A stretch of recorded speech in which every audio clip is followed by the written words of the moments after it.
Hey folks, time for another vlog. This is Gravity Falls Season 1, Episode 10.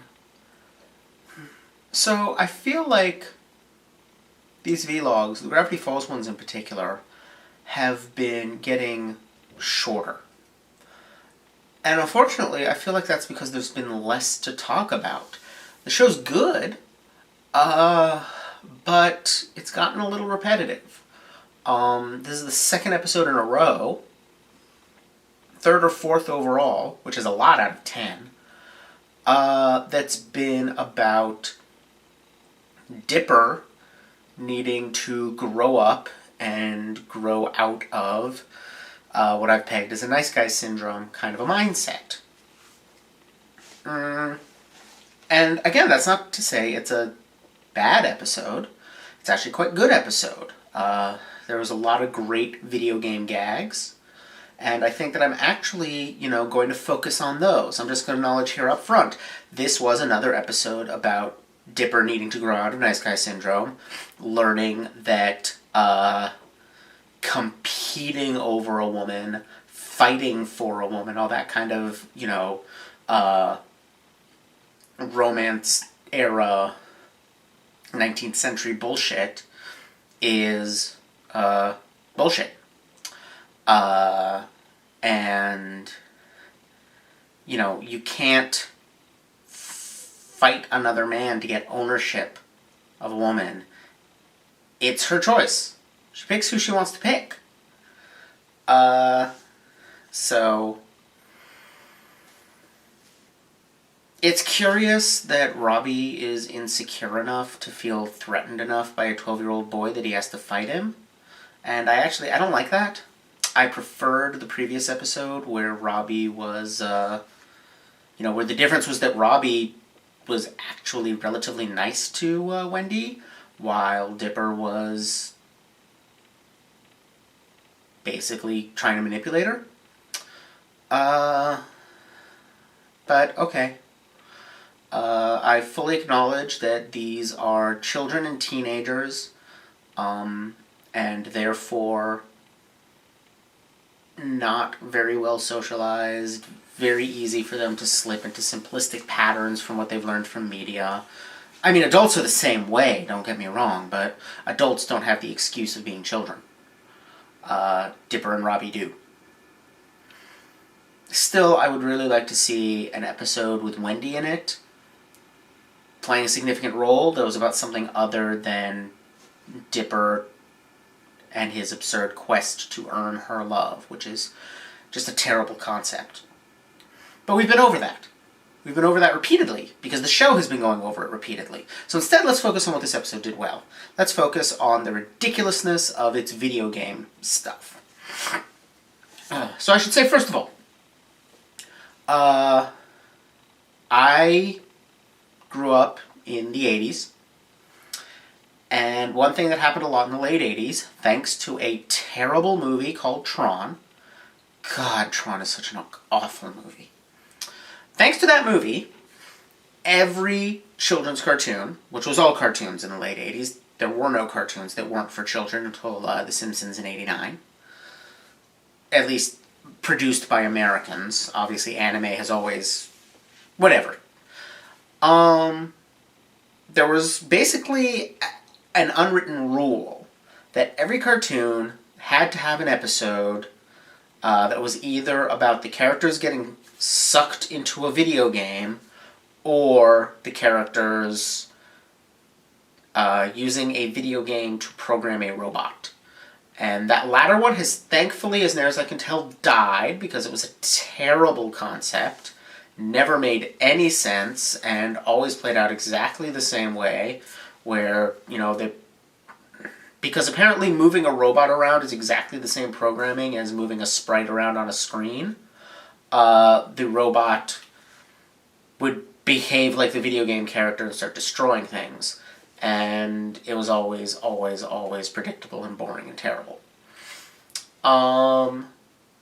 But the alternative was rarely better. You would get entire series built around that concept, like Captain N, which was abysmally terrible. Or you would get single episodes built around it, and those single episodes would be abysmally terrible. Where it actually almost worked would be cases where instead of somebody getting sucked into a video game, you just had a story that was set inside a video game world. The Super Mario Bros. 3 and Super Mario World cartoons were tolerable. Reboot was actually pretty decent.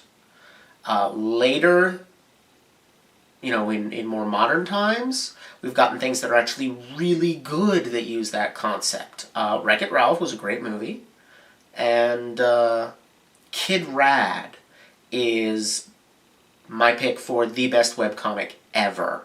If you have never read Kid Rad, which you probably have not, you should go and read Kid Rad. I personally like Triangle and Robert more because Triangle and Robert was clearly designed for people like me. But Kid Rad is, I have to acknowledge, the better comic. It is amazing, and you should go and find it.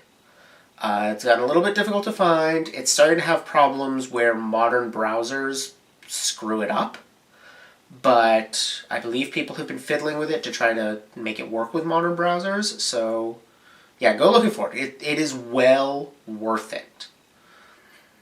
That aside, getting back to this episode, so there are two ways that this episode is playing with that old concept from the 80s. And,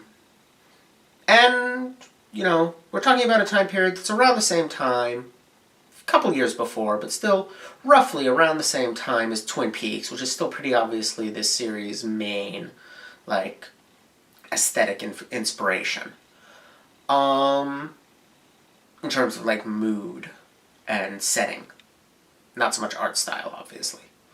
But the two stories that I was just talking about, the character who gets stuck in a video game, Seuss's story is a clear and glorious parody of it.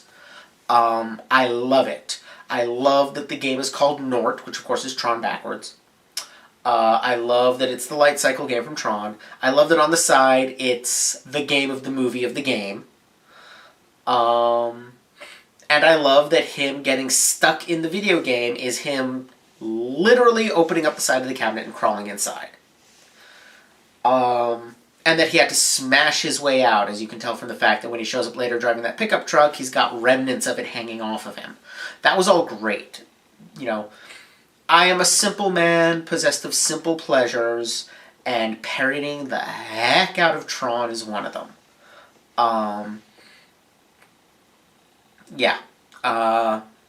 Honestly, that was the highlight of the episode for me, was when Seuss announces that he's going to try to go inside the video game, and then starts unscrewing the side of the arcade cabinet.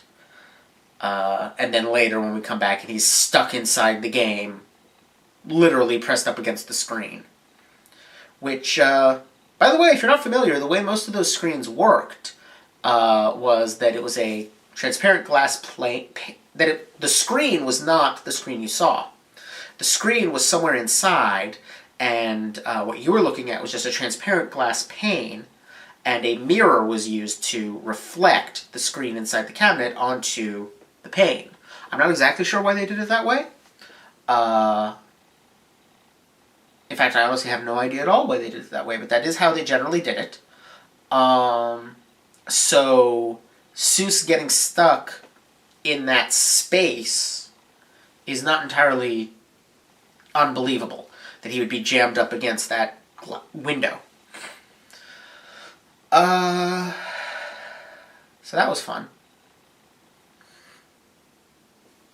And then we've got Rumble McSomething, whatever his name was. The Street Fighter character that was blatantly Ken.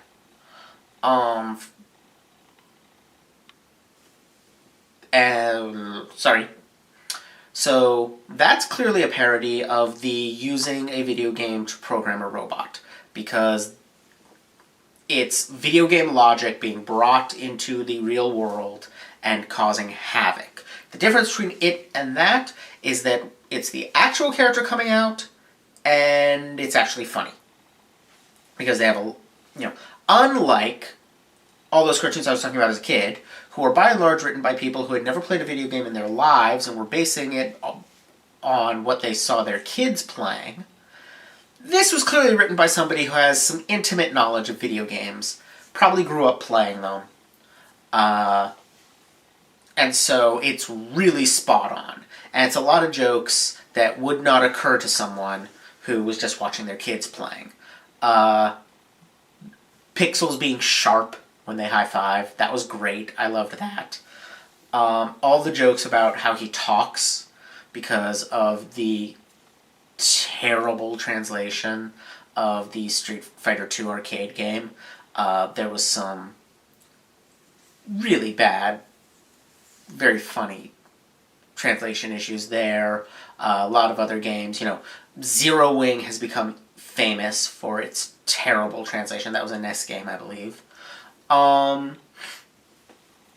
Lots of bad translation back in the day, going up until about the mid-90s, I'd say. You had a couple of people doing really good translations.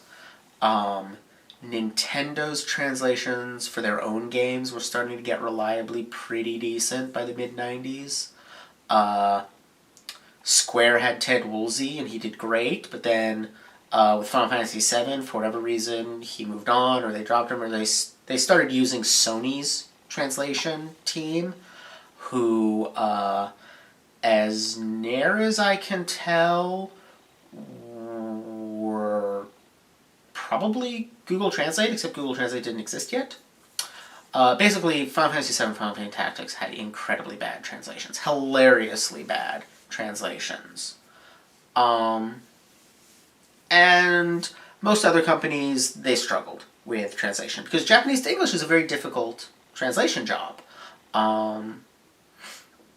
So it is regarded as one of the harder translation jobs. So video games kind of have a stumbling block right out of the gate because of that. Regardless, I really enjoyed the way they played with the way he talked, the slightly odd syntax, the weird word choice. I enjoyed him eating things as power-ups, and the way he did it by kneeling down next to it. Yeah, there's a lot of great stuff, a lot of great gags. Him destroying the car. Him destroying that kid's birthday car was hilarious. End to end. The moment the car showed up, it was obvious that he was going to destroy it. But the response of the boy and his father is what made it. The boy being upset, and then the father being like, we'll just buy another. I love being rich. I loved that gag. Yeah, there were just a lot of great gags. The side story with Mabel and teaching Bronco Stan not to be afraid of heights was okay. It was, by Mabel standards, not particularly wacky. I expect better of her.